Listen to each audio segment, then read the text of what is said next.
Si vous tapez dans votre moteur de recherche yoga pour booster le système immunitaire, vous allez trouver des milliers de références. Cela peut être des sessions de yoga, des vidéos, des articles, des conseils en tout genre pour booster notre système immunitaire. Alors, est-ce que le yoga a vraiment ce pouvoir?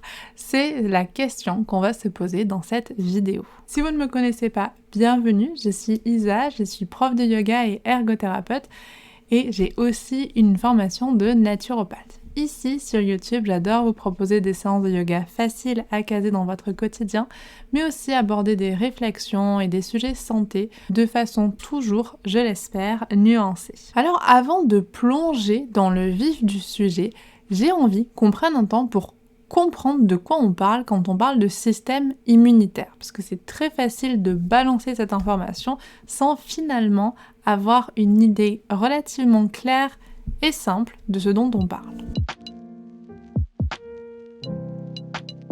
Pour faire simple, le système immunitaire, c'est notre système de défense. C'est un système de défense assez complexe qui protège le corps contre les infections et les maladies. Il va se composer de deux types. Un système de défense non spécifique, qui est dit inné, et un système de défense spécifique, qui lui est dit acquis. Ces deux systèmes forment une super équipe, ils travaillent ensemble, conjointement. Et quand ils fonctionnent correctement, ce super système, vous allez le voir, nous apporte une super défense contre toutes les agressions extérieures. Alors notre système immunitaire dit inné, qu'est-ce que c'est? Donc ça, c'est vraiment notre première ligne de défense, si vous voulez.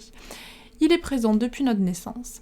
Il agit immédiatement dès qu'un envahisseur est détecté. Mais il ne fait pas de distinction précise des envahisseurs. Il est dit, pour cela, non spécifique. Notre peau, les muqueuses et certaines cellules font partie de ce système. Son rôle est relativement simple. Il empêche l'entrée d'agents pathogènes et il réagit donc très rapidement en cas d'infection.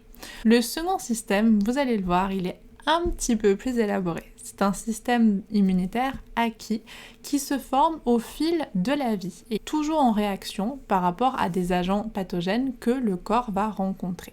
C'est une réponse qui va être un peu plus lente dans la mesure où il nécessite du coup du temps pour reconnaître et cibler précisément l'envahisseur. Il est dit spécifique. Pourquoi?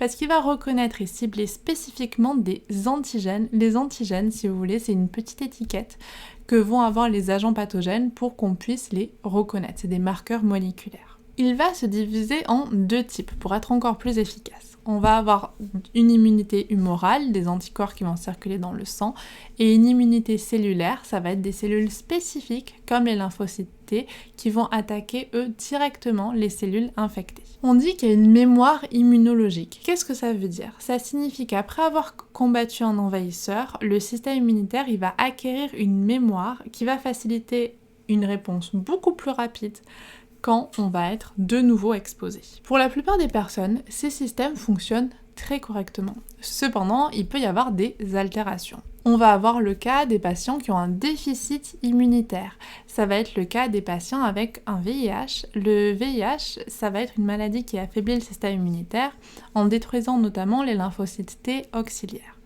On a aussi le cas des personnes qui vont développer une maladie auto-immune.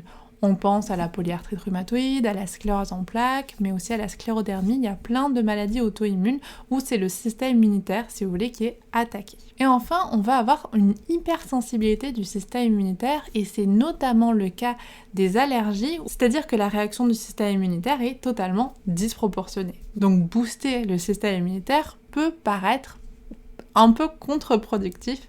Donc déjà, on peut s'arrêter là pour remettre un petit peu les idées à leur place et faire un peu plus attention au choix des mots qu'on utilise quand on parle des bienfaits du yoga.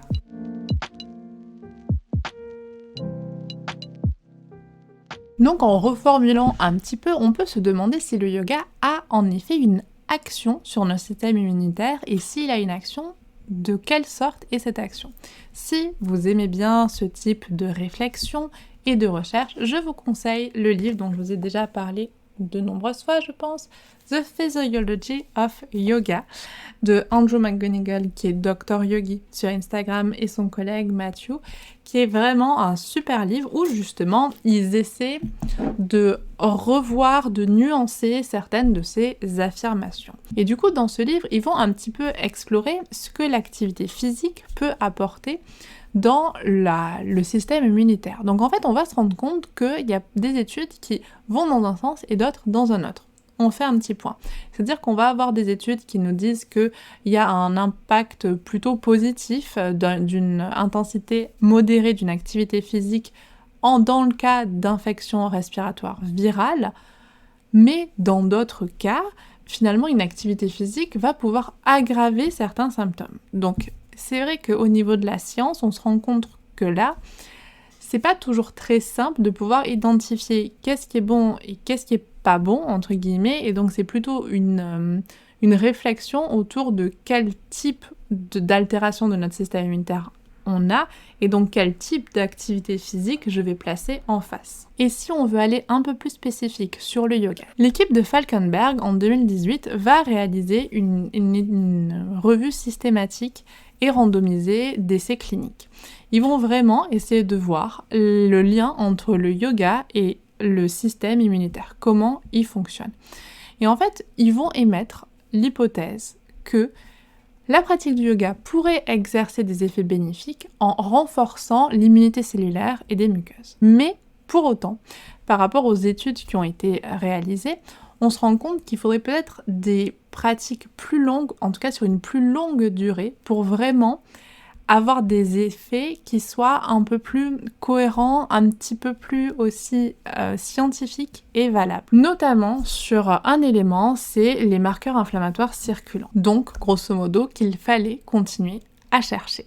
En 2021, une nouvelle équipe s'est penchée sur le sujet. C'est l'équipe de Yon qui a vraiment essayé de refaire une revue systémique pour essayer vraiment de voir quels étaient les effets du yoga sur la fonction immunitaire.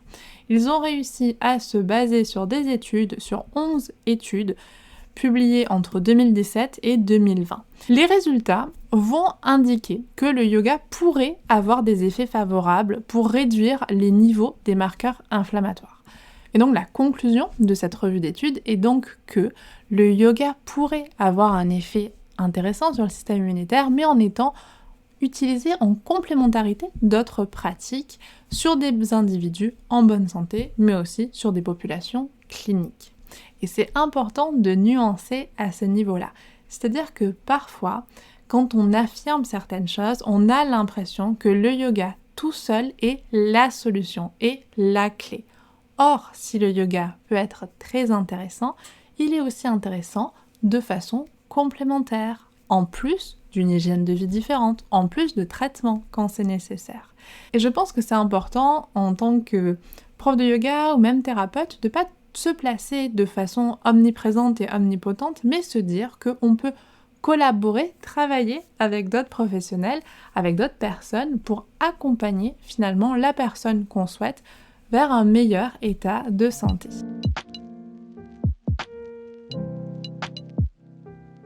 Alors maintenant, si vous êtes toujours là, bravo, et on va passer à la partie la plus concrète, c'est-à-dire que concrètement, justement, sur notre tapis de yoga, comment on fait pour finalement accompagner au mieux notre système immunitaire? Donc notre système immunitaire, on peut lui faire confiance, il est normalement très très capable de se défendre contre les organismes qui pourraient vouloir nous attaquer, mais pour autant, on sait que tout ce qui va être stress, tout ce qui va être anxiété peut aussi déstabiliser notre système immunitaire. Donc tout d'abord, sur le tapis, ça va être important de prendre des temps de relaxation.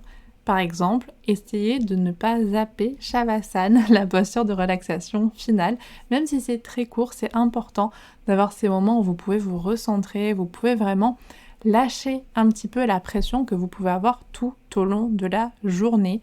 C'est vrai que le stress peut aussi nous mettre dans un état de vigilance constant où finalement notre système immunitaire ne fonctionne pas de façon optimale et optimisée. Donc si vous avez tendance à être très stressé, très anxieux, parfois c'est pas forcément quelque chose qu'on voit ou qu'on observe, observez peut-être la sensation que vous avez après que vous soyez relaxé.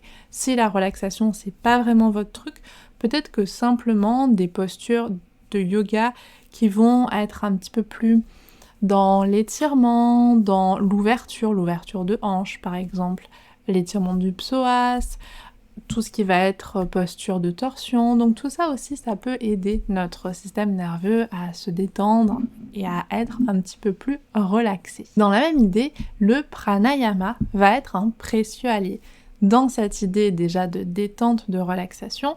Et aussi, c'est vrai que quand on est malade, pour le coup, quand on est enrhumé, etc., on respire du coup moins bien. Donc on ne va pas aller dans des pranayamas trop intenses, mais vraiment déjà avoir une hygiène au niveau nasal et essayer petit à petit d'incorporer progressivement des exercices de pranayama qui font qu'après on se sent un peu mieux, peut être une super idée pour déjà mieux vivre cette période de rhume et finalement retravailler un petit peu sur notre système respiratoire qui va aussi nous aider à éliminer tout ce qui est encombré, que ce soit dans notre nez ou dans nos bronches. Enfin, au niveau des postures, on va avoir toutes les postures qui vont plutôt être en flexion avant, qui ont vraiment une action plutôt calmante au niveau du système nerveux.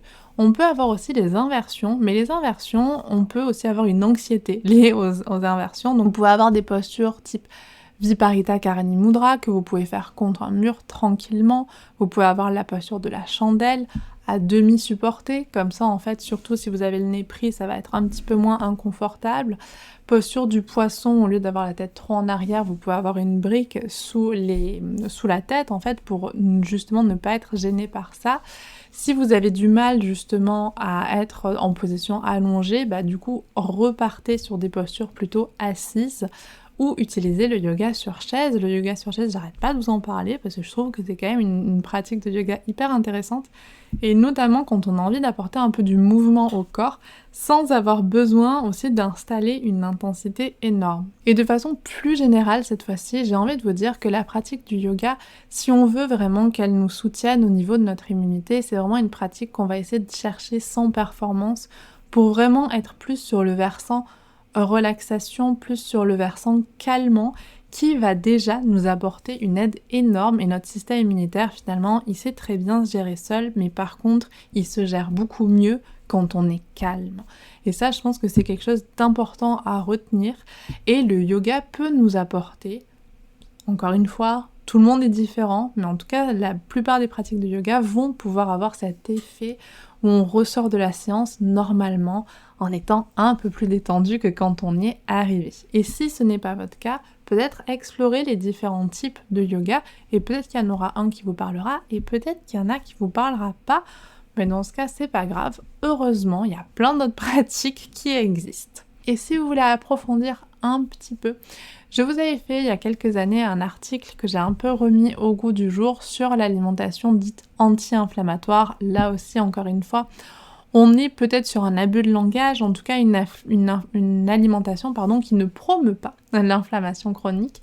Et donc ça, c'est vraiment hyper intéressant. Je vous ai mis le lien en barre d'infos et vous pourrez retrouver toutes les sources citées également en barre d'infos.